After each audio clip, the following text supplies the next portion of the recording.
Hello everyone. आज हम करेंगे आगे concept Faraday's laws of electrolysis हम कर चुके हैं, जिसके according first law of Faraday ने क्या बोला था कि वेट ऑफ द सब्सटेंस जो होता है वो चार्ज के डायरेक्टली प्रोपोर्शनल होता है। जितना चार्ज हम प्रोवाइड करते जाएंगे उतना ही मास इलेक्ट्रोड के ऊपर एक्यूमुलेट होता चला जाएगा। तो इसको हमने ओपन करके क्या लिखा था, जेड इलेक्ट्रोकेमिकल कांस्टेंट और चार्ज जो होता है I इंटू टी इसके बराबर आ जाएगा बेटा। ओके, अब जो हमारा सेकेंड लॉ था, सेकेंड लॉ ऑफ इलेक्ट्रोलाइसिस, इसने क्या कहा था कि जो वेट जमा होगा वो हमारा क्या है, वो इक्विवेलेंट वेट के ऊपर डिपेंड करेगा बेटा। तो अब अगर हम क्या करें, इन दोनों लॉज को कंबाइन कर दें तो हमारे पास क्या निकल के आया, Q is equal to n F. Q क्या है हमारे पास, चार्ज है, एन क्या है, नंबर ऑफ इलेक्ट्रॉन है जो ट्रांसफर हुए हैं, और एफ हमारा क्या है, फैराडे। ठीक है, अब अगर हम 1 फैराडे चार्ज की बात करें तो ये 96500 कूलम के इक्वल होता है अप्रोक्सीमेटली। अगर एक्चुअल वैल्यू देखोगे तो ये हमारा क्या होता है, 96487 कूलम। ओके बेटा, तो अब ये क्या कहता है कि अगर मान लो 1 मोल इलेक्ट्रॉन का हमें ट्रांसफर करना है, चाहे इलेक्ट्रॉन गेन करने हैं या लॉस करने हैं, तो हमें उसको 1 फैराडे चार्ज प्रोवाइड करना पड़ेगा। ओके, अब एक बार एग्जांपल लेते हैं। मान लो जैसे हमने क्या किया, Ag पॉजिटिव है हमारे पास, अब इसने 1 इलेक्ट्रॉन गेन करके और न्यूट्रल Ag की फॉर्म में ये एक्यूमुलेट हो जाता है। तो अगर मान लो 1 आयन है तो 1 इलेक्ट्रॉन गेन करके 1 एटम सिल्वर का बनाएगा। लेकिन अगर मान लो हम यहाँ पे क्या ले लेते हैं, 1 मोल सिल्वर आयन है तो 1 मोल इलेक्ट्रॉन का हमें चाहिएगा, वो गेन करेगा और 1 मोल सिल्वर यहाँ पे एक्यूमुलेट हो जाएगा। दैट मीन्स अगर हमारे पास 1 मोल सिल्वर हमें चाहिए, एक्यूमुलेशन करना है, तो 1 मोल इलेक्ट्रॉन प्रोवाइड करने पड़ेंगे। दैट मीन्स हमें 1 फैराडे चार्ज इसको प्रोवाइड करना पड़ेगा। कितने इलेक्ट्रॉन गेन किए हैं, 1। तो अब यहां पे क्या होगा, Q is equal to 1F, that means 96500 coulomb charge इसको प्रोवाइड करना पड़ेगा। अब अगर हम कॉपर के केस में लेते हैं, कॉपर 2 पॉजिटिव, तो 2 इलेक्ट्रॉन लेके कॉपर की फॉर्म में जमा होगा बेटा। तो यहाँ पे अगर मान लो 1 मोल है तो हमें 2 मोल इलेक्ट्रॉन के प्रोवाइड करने पड़ेंगे और 1 मोल दैट मीन्स 63.5 ग्राम कॉपर यहाँ पे क्या होगा, हमारा एक्यूमुलेट होगा। ओके, तो इसका मतलब 1 मोल कॉपर के लिए हमें इतने मोल इलेक्ट्रॉन के प्रोवाइड करने पड़ेंगे। That means 1 mole of copper अगर एक्यूमुलेट करना है तो हमें 2 मोल इलेक्ट्रॉन प्रोवाइड करने पड़ेंगे और इसके लिए हमें चार्ज कितना देना पड़ेगा, 2 Faraday, that means 2 into 96500 coulomb, इतना चार्ज प्रोवाइड करना पड़ेगा बेटा।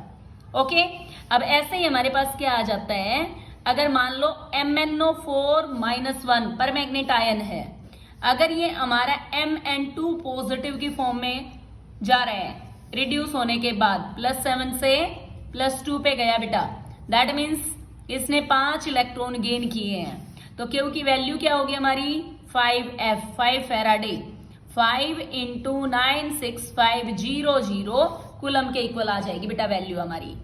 ओके, तो हम इस तरह से क्या निकाल सकते हैं, चार्ज निकाल सकते हैं। ओके, अब वो कई बार क्या करते हैं बेटा, अगर मान लो 1 मोल ऑफ वाटर दे रखा है और इसका हमने क्या किया, इलेक्ट्रोलाइसिस किया और ऑक्सीजन को एक्यूमुलेट करना है।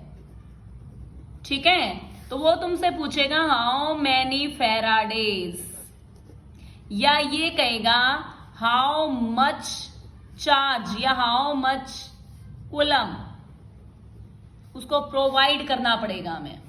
तो हम यहाँ पे क्या करेंगे, H2O, ध्यान रखना बेटा 1 ही मोल दिया है तो हमें ये पता है ये क्या करेगा, ये कैथोड पे और ऑक्सीजन एनोड पे ऐसे जमा होगा।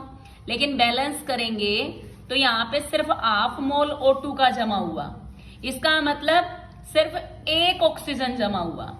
यहाँ पे अगर बात करें तो ऑक्सीजन के ऊपर चार्ज है बेटा -2 यहाँ, और यहाँ पे एक ही ऑक्सीजन आएगा और उसके ऊपर चार्ज आएगा 0, क्योंकि वो एलिमेंटल स्टेट में है।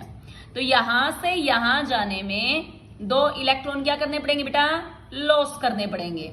-2 से और 0 पे गया बेटा, ऑक्सीडाइज हुआ है।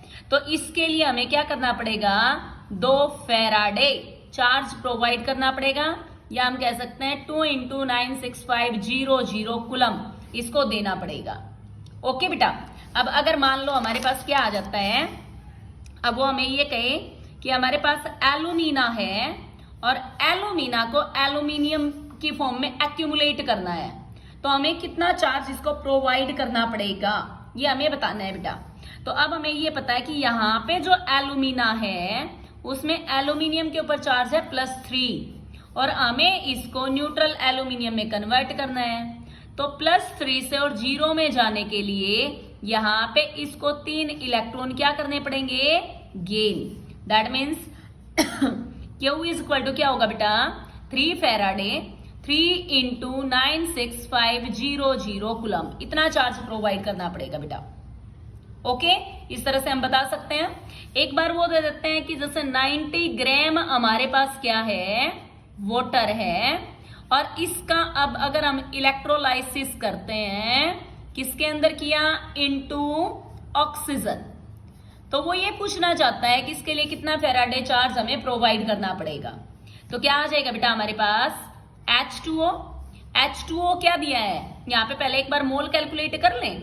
तो ये हमारा क्या होगा बेटा, अगर यहाँ पे मोल्स निकाल लें वाटर के तो क्या होगा, given mass divided by molar mass. तो 90 गिवन मास है, 18 मोलर मास है। दैट मीन्स पानी के हमारे पास 5 मोल प्रेजेंट होंगे यहाँ पे। तो अब हम इसको कैसे लिख सकते हैं, देखो 5H2O, तो ये क्या देगा 5H2 प्लस में 5/2 O2, यही होगा बेटा बैलेंस करने के बाद। तो यहाँ पे कितने ऑक्सीजन के मॉलिक्यूल मिले बेटा, 2.5। तो ऑक्सीजन के एटम कितने मिल जाएंगे, 5 ऑक्सीजन यहाँ पे प्रेजेंट है। ठीक है, यहाँ पे -2 से और 0 पे, तो यहां से जाते टाइम एक ऑक्सीजन पे कितने इलेक्ट्रॉन गेन किए हैं, 2। तो टोटल 5 है बेटा, दैट मीन्स 10 इलेक्ट्रॉन। तो यहां से क्या कैलकुलेट करेंगे, Q = NF, that means 10 Faraday provide करने पड़ेंगे, या हम कह सकते हैं 10 × 96500 कूलम, इतना कूलम चार्ज उसको प्रोवाइड करना पड़ेगा। तो इस तरह से हम क्या कर सकते हैं बेटा, इसके ऊपर बेस्ड न्यूमेरिकल्स को सोल्व कर सकते हैं। ठीक है, तो कल नए टॉपिक के साथ हम फिर से आएंगे, तब तक bye, have a good day.